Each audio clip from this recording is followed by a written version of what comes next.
Welcome back to the Mentor Moments podcast. My name is Brayton Wooters. And I am Michael Kiener, and we're excited to launch another episode. Here we are. I'm curious, how are you? How are things? I'm good. I don't know if we should tell the world when we're recording, but um, being in academia, I'm sort of just finished for the semester, so I'm sort of in between. It's not that I'm teaching in this. I'm not teaching in the summertime, so I'm off for a bit, and maybe that's the big news, right? It kind of leads into today. I applied for sabbatical and I was granted it, and I'll be looking at generative AI and then specifically sort of how it can support learning in the classroom. How long, this is a reminder for me too, how long will your sabbatical last? So technically, my sabbatical starts in fall, so it's August. So it's one semester, so it's 4 months. But because I don't teach in the summertime, I'm really going to be start working on it now. So I'll be Um, on this for about 8 months. 8 months. from what I understand, does it take a lot to be approved for sabbatical? Like, what does that entail? Yeah, they're at least at Maryville, you need to be here at least 7 years, tenured or 7 years. Um, this is my 21st year, so I got that times three. So in one way, it does take a long time, right? Because you got to sort of show commitment to the university, right?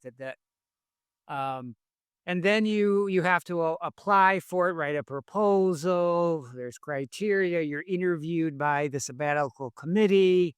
Maryville gives up to 5 sabbaticals a year. And that's sometimes based on obviously financial funding.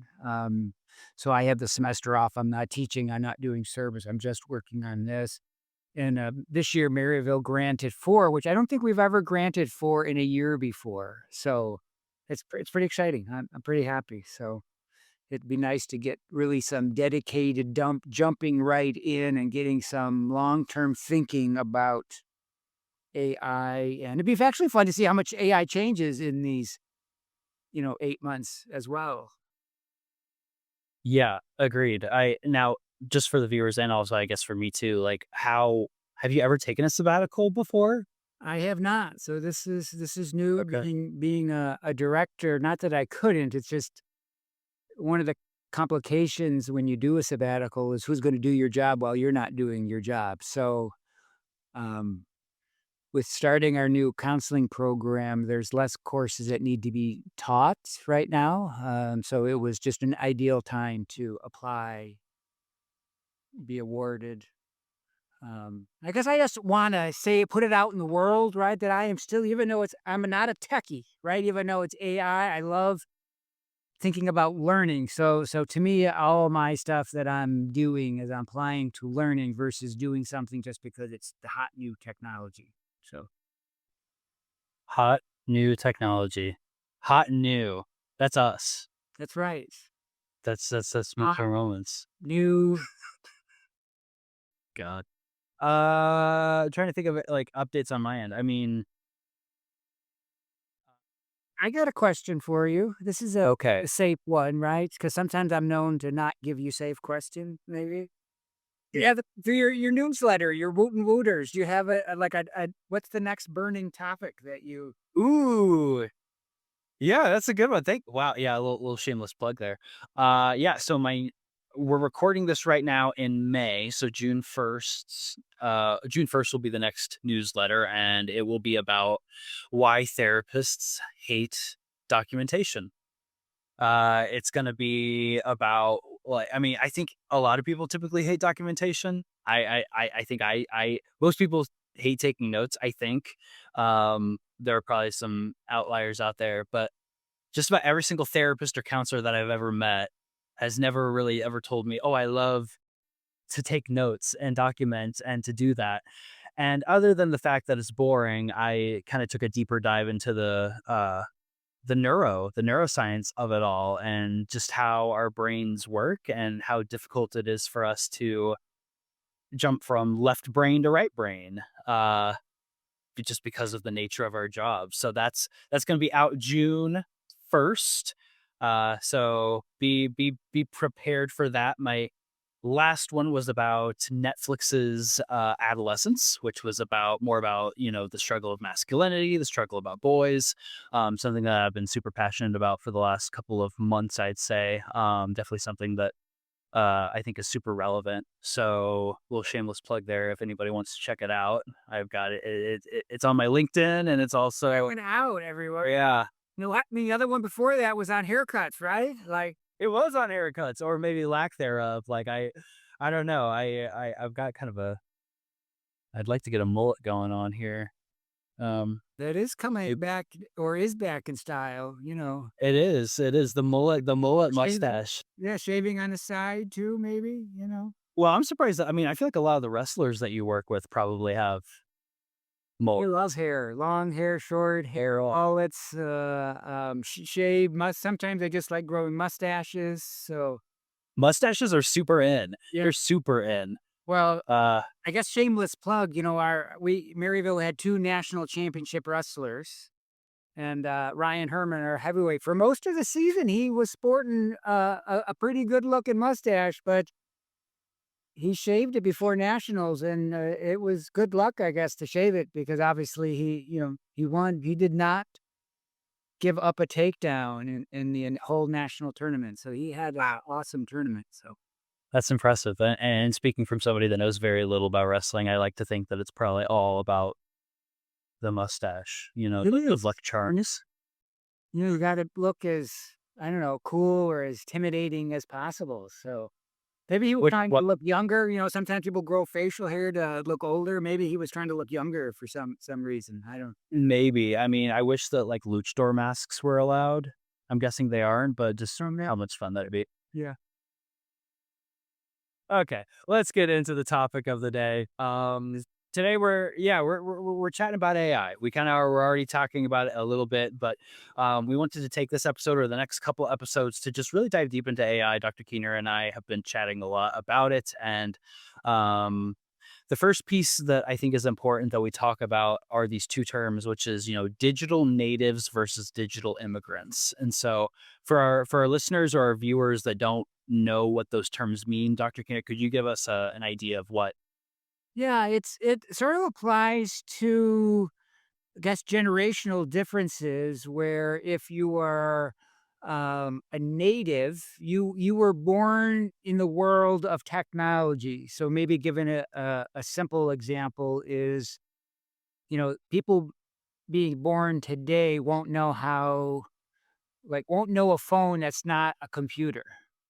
Right, so, like, we don't remember a time when we had a shift from a landline to a cordless to a mobile phone to, again, having basically a personal computer in your hand that you actually rarely use as a phone, even though we still call it a phone, right? So digital immigrants then are sort of the people who have lived long enough that have seen these changes. Okay. And the idea is, or the assumption is if you're a digital native, you just know technology. There's something inherent in you that you're comfortable with technology, technology, where digital immigrants, there's a need a little bit more of a training or education, or there's this shift in thinking because you're learning something new. so I guess to narrow it down a little bit more, out of the two of us here, what would you say? Actually, I don't want to no, no, I have a funny story about this. I was thinking about this. So to go behind the curtain here, a little bit of mentor moments. Last week, Brayton came over to the office here, and we were using a different platform to record. I felt very much like grandpa, and he was like, "No, right click here. No, move that bird click there. No, like here's how you do it." And I feel ironic or funny about that because at home I am the digital native and my wife's the digital immigrant. So so again, to give that example. So yes, Brayton is the digital native and I am the digital immigrant. So Yeah, and I mean, you could probably apply this to so many things. I mean, there are things nowadays that I feel like I'm a digital immigrant on. Um, Having a hard time thinking of an example. Well, I can give another example. I remember when my grandmother was still alive, and she used to talk about, writing letters to her other grandchildren and whatnot. And so I said, well, I'll teach her how to use my mom's personal computer. And for her to sort of get the idea of using a mouse by not looking at it. So she was trying to look at her hand using the mouse, but also look at the screen to find the cursor. And it just took a while. Right. So again, just this really giant paradigm shift, I guess, if you will. Yeah, and I mean, and speaking from my experience, I mean, gosh, I can't remember a time where we didn't have a computer. Like I'm going back in all of like my memories, and Wi-Fi was the big thing that I remember when we got. That was a big like, oh, that changed everything. But even prior to that, like I'd say I knew how to use a mouse for a really long time. I can't remember a time wherever I did, and computers were just always there. And so whenever I hear stories or read experiences of when, computers were just kind of entering the scene, it's hard for me to wrap my brain around to like, of course this is going to stick around. But I suppose while that was going in, it was like, well, will this impact our jobs? Will this not impact our jobs? Like how big of a deal is this actually going to be? Um, which I guess pretty much applies to AI then. So how would you say AI fits into those, Well, like, definitions? yeah, I think because AI is so new that this term digital natives and digital immigrants sort of doesn't apply yet because generative AI and artificial intelligence has been around a while, but really the last 2 or 3 years when ChatGPT sort of went public and free is sort of this new explosion, right? So maybe people born after 2022 or 2023, right, they'll have a different, experience with generative AI than everybody else, right? So in one way, we are all generative, um not generative. Here, I'm getting generative on the brain. We are all digital immigrants when it comes to um, AI, right? Does that make sense?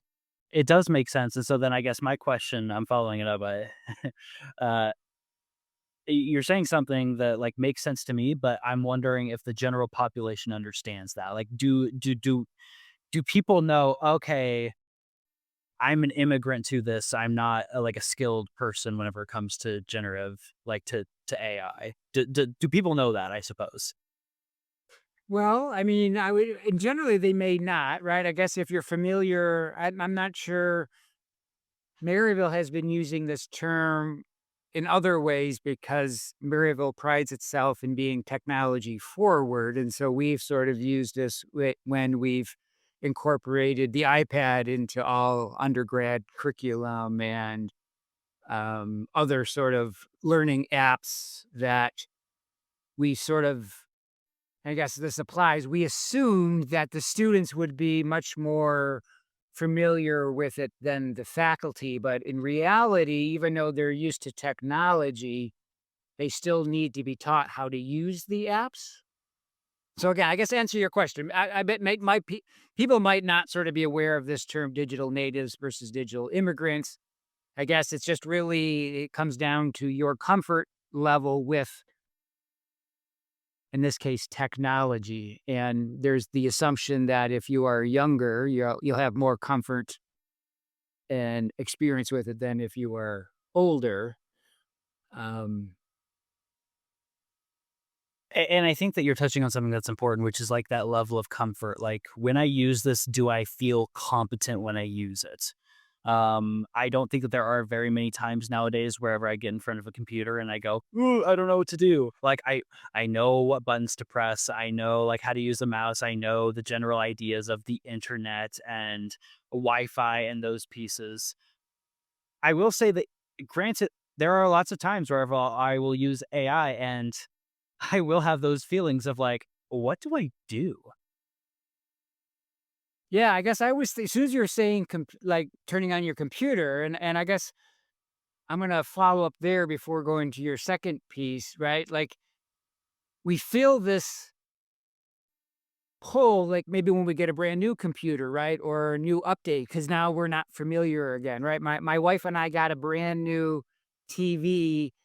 Our former TV was a smart TV, but I'm just even thinking, okay, I got the new TV, I got to rehook at the passwords, and then like, how, so again, even though we're familiar with it, there's still this learning curve again. Um, but with AI, I also think, right, that because, like, I guess I don't know where our listeners at with their just awareness of large language models. Like, how many of our listeners have, maybe have their own Gemini account or use Claude or Gemini or Maryville bought a subscription to you.com, which gives you access to a handful of different, again, ChatGPT and other types of large language models. And in some ways, there's similarities, right? That's like if you're used to Googling something, right? You go to the Google homepage and then there's the text box and you start typing. And then with these large language models, the same thing. You go to their homepage or open up the app, and then there's sort of this text box that you start communicating with. Um, and again, there's some similarity there, but there's also more, right? Would you sort of agree with that, Brayton? Yeah, I mean, to go down that rabbit hole of like, okay, so if we're all immigrants to this AI, to AI, then that means that we're bound for misunderstandings. We're bound to fully misunderstand what exactly it is that we're working with. And there's a lot of things you could blame for that. I don't know if it's the advertisement. I don't know if it's the marketing. I mean, and we've talked about this before. It's not very, it doesn't help when you say, oh, it can do anything and everything. Okay, but that doesn't really tell us what it does or how to use it. And so you touch on that whole idea of Google, right? So, and you and I had that conversation about how many people, or me included, are now beginning to use ChatGPT just as Google, as like a point from like from point A to point B. Like, are we using it in the correct way that it's sort of quote unquote meant to be used? And even that is up for debate of like how like you can use it however you want to. Okay, that doesn't there's no instruction manual. What do I do with this? Well, I guess from a like a researcher perspective, I think we're all in this open-ended, grounded theory, bottom up way. Like we're all figuring out how we want to use it and what it can do for us. Like you sort of alluded to that, and I would agree. I'm the same way. Many times where I'm working in my office now, I have it open up next to me just like I would have the internet sort of open. And again, sometimes I use the internet to like search something, or sometimes I sort of ask a question to, again, you.com and sort of see what the answer is. And in most cases, I'm probably using both things and other things as well to help me do my work, like still using traditional research articles and whatnot to sort of play, investigate. I guess that was the word curiosity, right? We still need in individual experimentation, right? That we need to really play with AI to see what it can and can't do in the outputs and if we find it useful. Which is really difficult because I mean,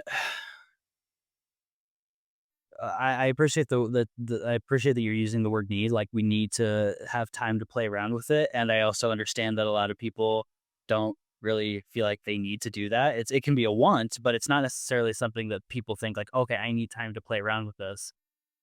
Google being used as like getting from point A to point B. Okay, this is my problem. I'm looking for a solution. Google help me do that. But Chat GPT or AI being more about the process than I suppose the destination. And that seems to be something that very much gets missed because a lot of us use it like Google. It looks like Google. It's got a chat box like Google. I type in it like Google. So I think for a lot of people, a lot of consumers are like, why would I use this brand new thing if I could just go to Google, the one thing that I've been using for 10, 20 years? Well, and again, I don't know if I have an answer to that, but obviously, and maybe our listeners would know this already. Like Google has its, I don't know, is Google Copilot, right? Like all these search engines have their artificial intelligence built in as well, or that's the first output now that you get is what was sort of generated from their large language model. And obviously, I'm not a economist, but like Google doesn't want to lose people coming to it, right? So they're gonna try to do things to kind of keep you there, right? And so they're integrating their models. Hmm. Yeah, and just speaking anecdotally, and just speaking from my own experience, like I don't use that, and that's something that you and I chatted about earlier was, like, I whenever I Google something and that little, like, AI thing pops up, I skip it. I skip it immediately, and I think for some reason it's because it's, like, not accurate, or I'll figure out, I'm like, "Okay, I could just I could get this information much easier and quicker if I just click on the very first link." I don't know if that's an experience that you've had, but that's an experience that I've heard from a lot of people whenever it comes to just, like, how Google has been trying to implement AI.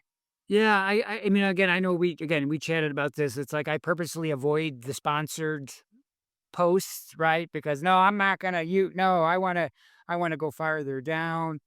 Um So yeah, sometimes I do read whatever that first AI generated piece is. What I again, and maybe I'm getting a little too advanced. What I like about going right to again U.com, Gemini, ChatGPT is when you Google something, you get 100 different things to click on, and then it takes extra sort of energy to figure out which one is best for you and to go versus a large language model does a summary and just gives you one thing to look at, right? So in my mind, it helps sort of reduce the cognitive load when trying to figure out what is good information or not. Yes, you still have to evaluate it because there are hallucinations, but in my mind, it was just a little easier to focus. And if it's not what you want, ask a follow-up question versus going down to the next link and then starting over. Is this what I want or not what I want? Okay, no, then go to the next one. So to me, it's a Yeah, bit more efficient, I guess. it's that analogy that I've heard that Google is the Walmart. And like, it's gonna give you a thousand different things that you want. Okay, you want ketchup? Here's like 4 different, 5 different, 6 different types of ketchup that you might want. And that ChatGPT or typical AI models are like the Trader Joe's, where we've got one version of ketchup, but you're gonna trust us that this is the right ketchup that you want. It's So fun, right? It's the fancy monster. it's the fancy mustard, yeah, exactly. We're gonna give you one choice, but you trust us so much that you're gonna want our only choice that we're gonna give you. So, I think that's a pretty good way of thinking about it. yeah. So I guess to wrap it up, that first section that, like, we're kinda chatting about, digital natives and AI. I guess my first question is, would you say the general public, or I suppose maybe from your standpoint, educators, especially in higher ed, are we making assumptions that our students are automatically natives to AI? I would say 100%. And even just in my small little pilot of asking students about it, they they're still learning how to use it too, and still is it okay to use it? Is it plagiarism? Is it illegal? Is it not original work? And even if they say, "Okay, yes, I can use it," do they know how to write a good prompt or how to ask follow-up questions to really get a response that's helpful to them? So I would agree. Yeah, we're assuming they're immigrants as well, and we are assuming that they're natives. And so then I guess the follow-up question to that would be, why is that problematic? Why is that something that we should Yeah, talk again, about? we're assuming it's sort of like we work with a child, um, maybe working with a toddler, and they're extremely tall or verbal for being a year and a half old, whatever that is, and now we're assuming they are at a different developmental level. Like, so when we're working with students or somebody, we're assuming they have more knowledge than they do. So we're creating some ambiguity, right? That there's this, Yeah, assuming they have knowledge that they don't have. yeah, and those assumptions can pose risks. There are ways that we're finding out. I mean, wow. I mean, there are ways that we can use GBT incorrectly, is what we're understanding. There are ways that it can hallucinate. There are ways that our own prompts can prompt it to hallucinate. So yeah, there. I mean, if we're improperly training per se our students, then we're setting them up for failure.